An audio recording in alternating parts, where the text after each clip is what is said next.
நான் ஜின்னுன்னு ஏதோ புட்டின்னு நினச்சேன். அப்புறம் பார்த்தா பெட்டின்னு காட்டிட்டாங்க. ஆமாம், இது வேற கதையாக இருக்கும் போல இருக்கு.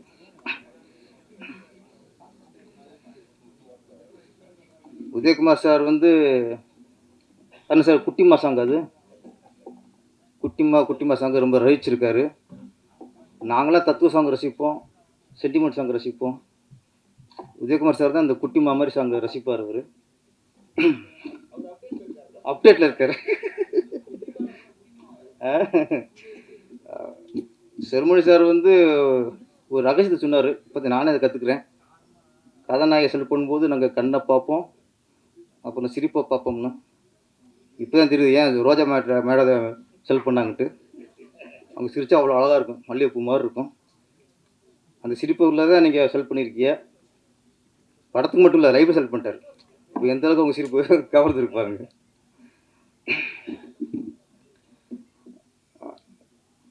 செல்வமணி சாரை பற்றி ஒன்று இப்போ என்ன,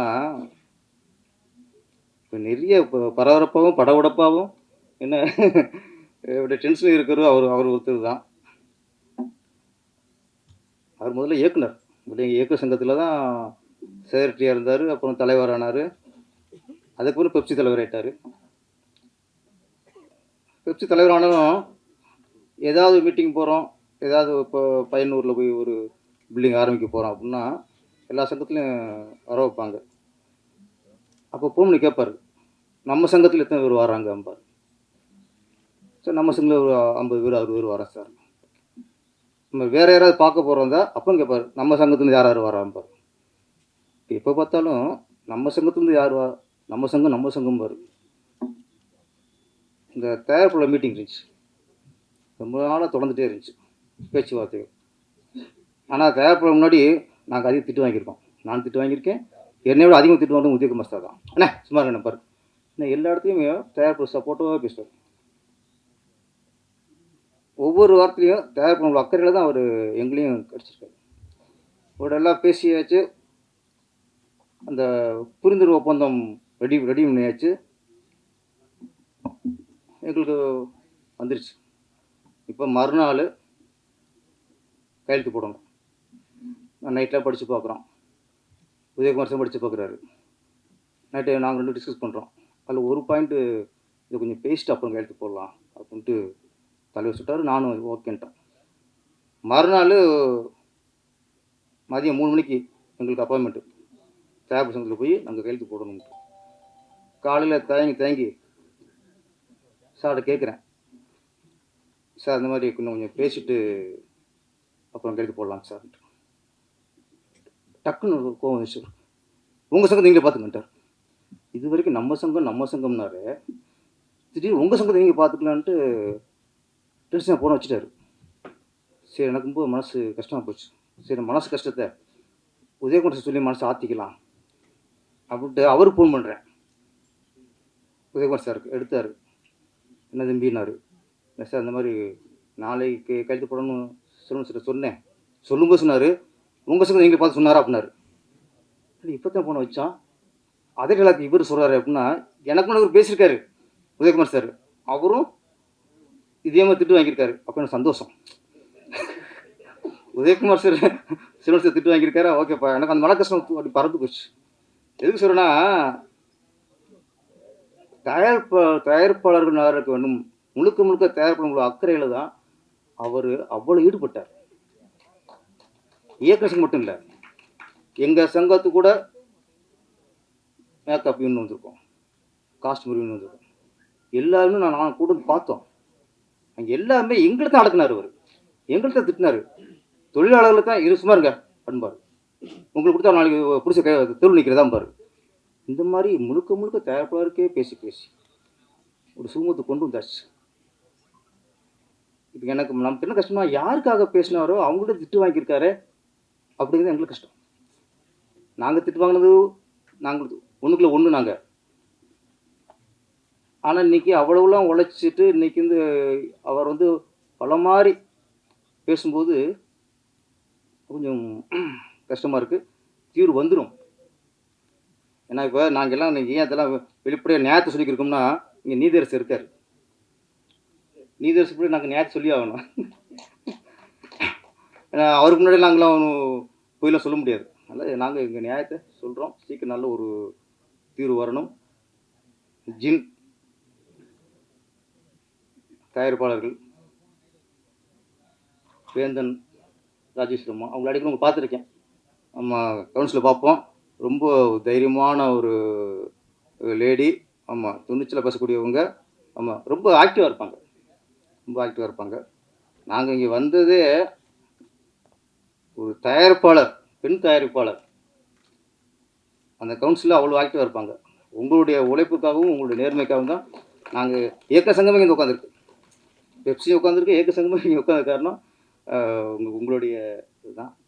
இன்னொன்று, இது இந்த படம் கதை எப்படி இருக்கும், நல்லா இருக்குமா டவுட்டே தேவையில்லை. ஏன்னா வேந்தனையை அவ்வளோ அனுபவசாலி அவர். அவருக்கு கதை ஞானம் எல்லாமே அவருக்கு உண்டு. ஏன்னா அவர் இன்ஸ்டியூட்டில் உள்ளவர். நீங்கள் எல்லாரும் இன்ஸ்டியூட்னீங்க, உங்க கூட சேர்ந்து நானும் எனக்கு அந்த இன்ஸ்டியூட்டில் இருக்க மாதிரி எனக்கு உணர்வு வந்துருச்சு. என்ன இன்ஸ்டியூட் ஆகணும் சேர்த்துங்க என்னைய. என்ன தலைவரே, நம்ம ஒதுக்குறிய அப்படியே இன்ஸ்டியூட், அவர் இன்ஸ்டியூட்னா நான் தனிமையாயிரேன் அப்படியே. நானும் இன்ஸ்டியூட் தான். ஓகே, உட்கார மேடம், உட்காருங்க. அதனால் இவர் வேந்தன் அவர்கள் அனுபவசாலி, அவங்க திறமைசாலி. அனுபவசாலியும் திறமைசாலியும் சேரும்போது அவங்க சொல்கிறதுக்கு ஒன்றுமே இல்லை. கண்டிப்பாக படம் கண்டிப்பாக நல்லா அமைஞ்சிருக்கும். கதாநாயகன் முகின், அழகான கதாநாயகன். ஆமாம் ஆமாம், அதுக்கு அடுத்து வரேன். சரி, சொல்லிடுறேன். டிஆர் பாலா அவருடைய பையன்தான் இயக்குனர்.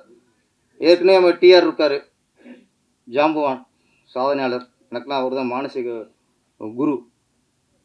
ஆமாம், அடுத்து பாலா அண்ணன், தேசிய அவார்டு பெற்ற இயக்குனர். அவர் அழகாக 2 பேரும் சேர்த்து டிஆர் பாலான்னு வந்திருக்காரு. நீங்கள் 2 பேரும் மிஞ்சிற அளவுக்கு பெரிய இயக்குனராக வரணும்.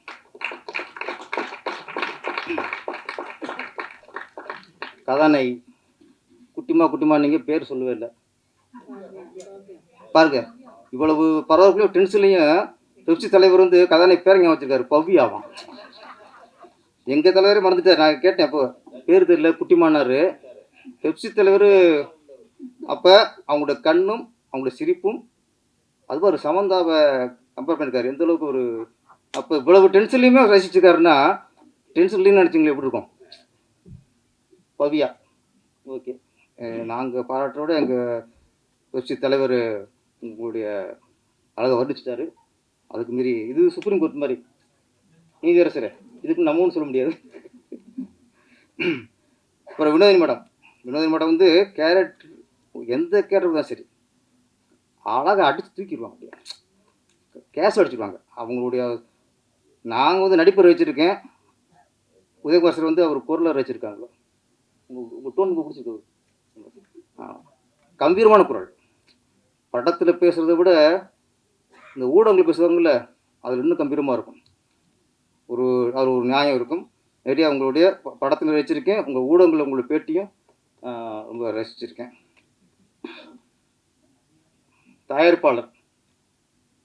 தயாரிப்பாளரில் 3 வகை தான். திறமையான தயாரிப்பாளர், நல்ல தயாரிப்பாளர், சிறந்த தயாரிப்பாளர். திறமையான தயாரிப்பாளர்னா இப்போ இந்த சொல்கிறோம்ல வேந்தன் ஒரு மாதிரி சினிமா பற்றி அறிவு இருக்கணும், கதையை பற்றிய அறிவு இருக்கணும், மக்களுடைய அந்த பல்ஸ் தெரிஞ்சிருக்கணும். எந்த படம் எப்படி ஓடுது, ஏன் ஓடுது, இதெல்லாம் அறிஞ்சு ஆராய்ஞ்சு ஒரு இயக்குனர் கதையை வைக்கும்போது அந்த கதை ஞானத்தோடு ஒரு கதை வைக்கிறாங்கள, அவங்கெல்லாம் திறமையான தயாரிப்பாளர்கள். நல்ல தயாரிப்பாளர்கள் கதை கேட்பாங்க, இல்லை சம்பளம் பேசுவாங்க. என்னென்ன சம்பளம் பேசுனாங்களோ அதெல்லாம் குறையாமல் கொடுக்குறவங்க நல்ல தயாரிப்பாளர். சிறந்த தயாரிப்பாளர் யார்? இப்போ கேட்குற சம்பளம் கொடுத்துக்கூடாது சார். நீங்கள் கேட்குற சம்பளத்தில் ஆர்டிஸ்ட்டுக்கோ டைரக்டருக்கோ டெக்னீஷியனுக்கோ கொடுத்துக்கூடாது. எவ்வளோ குறைக்கணுமோ, ஒரு 50 லட்சம் கேட்டால் மேக்ஸிமம் குறைச்சி 30 லட்சம் 20 லட்சத்துக்கு குறைச்சி பேசிடணும். ஆனால் குறைச்சி பேசுகிற சம்பளத்தில் 1 பைசா குறைக்காம செட்டில் பண்ணிடணும். நீங்கள் குறைச்சும் பேசிட்டு சம்பளமும் கொடுக்கலன்னா திறமையான தயாரிப்பாளரும் இல்லை, நல்ல தயாரிப்பாளரும் இல்லை, சிறந்த தயாரிப்பாளரும் இல்லை, மோசமான தயாரிப்பாளர். மோசமான தயாரிப்பாளர். எங்கள் இயக்குனர் என்னோட குருநாதர் ராமநாராயண் சார், நான் சொன்னல, அவர் சிறந்த தயாரிப்பாளர். அப்போது ஒரு ஹீரோ புக் பண்ணுவார். அந்த ஹீரோ அப்போதைக்கு சொல்கிறேன், அப்போதைக்கு ஒரு 5 லட்சம் வாங்குவார். 2 லட்சம் பேசி முடிப்பார் சார். 5 லட்சம் வாங்குகிற ஹீரோவுக்கு சம்பளம் 2 லட்சத்தை பேசி முடிப்பார். ஆனால் ஒரு பைசா குறைக்க மாட்டார். என்ன பேசினாரோ ஸ்டில் பண்ணிடுவார். சம்பளம் கொண்டு பேசி முடிச்சதுக்கப்புறம் சம்பளம் யாரும் கேட்க மாட்டாங்க. அவங்க கேட்க முன்னாடி செட்டில் ஆயிரும். ஹீரோக்கு மட்டும் இல்லை, கதாநாயகி அப்படி தான். 3 லட்சம் வாங்கினாங்கன்னா 50,000 பேசி முடிச்சிருக்காரு. ஆனால் பேசினா மட்டும் அப்படி கரெக்டாக போகும். அது மாதிரி டெக்னீஷியன், கேமராமேனாக இருக்கட்டும், எடிட்டர் இருக்கட்டும், மற்ற படங்களோட 3ல் 1 பங்கு தான் பேசி முடிப்பார். ஆனால் பேசின சம்பளத்தை கரெக்டாக செட்டில் பண்ணுவார். அவர் சிறந்த தயாரிப்பாளர், திறமையான தயாரிப்பாளர். அவர் திறமையான தயாரிப்பாளர். ஏன்னா இது வரைக்கும் அகலக்கலை வச்சதில்லை அவர். ராமநாராயணன் சார் அகலக்கலை வச்சதில்லை. அவர் ரேஞ்சுக்கு என்ன பட்ஜெட்டு, அதுக்கான ஆர்டிஸ்ட், அதுக்கான ஹீரோயின். ஒரு ஸ்டேஜ் நினைட்டாரு, கதாநாயகி வேணாம், கதாநாயகி பெரிய ஆள் வேணாம், எனக்கு குரங்கு போதும், நாய் போதும், ஆடு போதும், பாம்பு போதும். பாம்பு நாயை வச்சு நம்பி கதை பண்ணி ஜெயிச்சவர் ராமநாராயணன் சார். திறமையான இயக்குனர். அடுத்து என்னுடைய முதல் பட தயாரிப்பாளர் ஆர்பி சௌத்திஷ் சார். அவர் 3 கலந்த கலவை. அவர் நிறைய கதை நாலேஜ் உண்டு. டிஃப்ரெண்ட்டாக கதை கேட்பார். நல்ல கதையை தேர்ந்தெடுப்பார். நல்ல கதையை தேர்ந்தெடுப்பார். அதே நேரத்தில் சம்பளம் எங்கள் குருநாதர் மாதிரியே சம்பளம் அவ்வளோ குறைச்சி பேசுவார். ஆனால் இது வரைக்கும் எந்த கம்ப்ளைண்ட் அவர் மேலே இல்லை. இவர் சம்பளம் கொடுக்கல, அவருக்கு சம்பளம் கொடுக்கல, இந்த கம்ப்ளைண்ட்டு ஒன்றுமே இல்லை. இது வரைக்கும் வந்திருக்கா சார்? கேர் சார் தெரியும், வந்ததில்லை. இவங்கெல்லாம் சிறந்த தயாரிப்பாளர்கள். அம்மாரி கேஆர் சார். கேஆர் சார் வந்து ஒரு மென்மையான போராளி.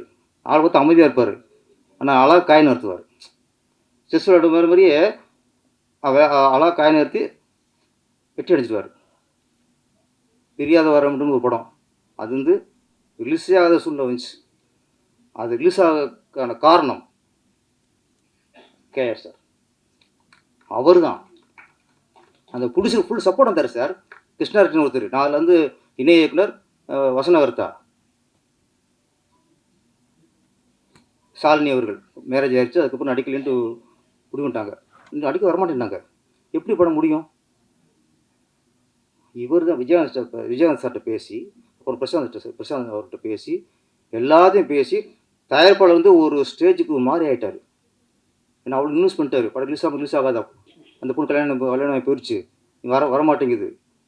சொல்லப்போனால் ஒரு பைத்தியக்கார ரேஞ்சுக்கு இருந்தார்.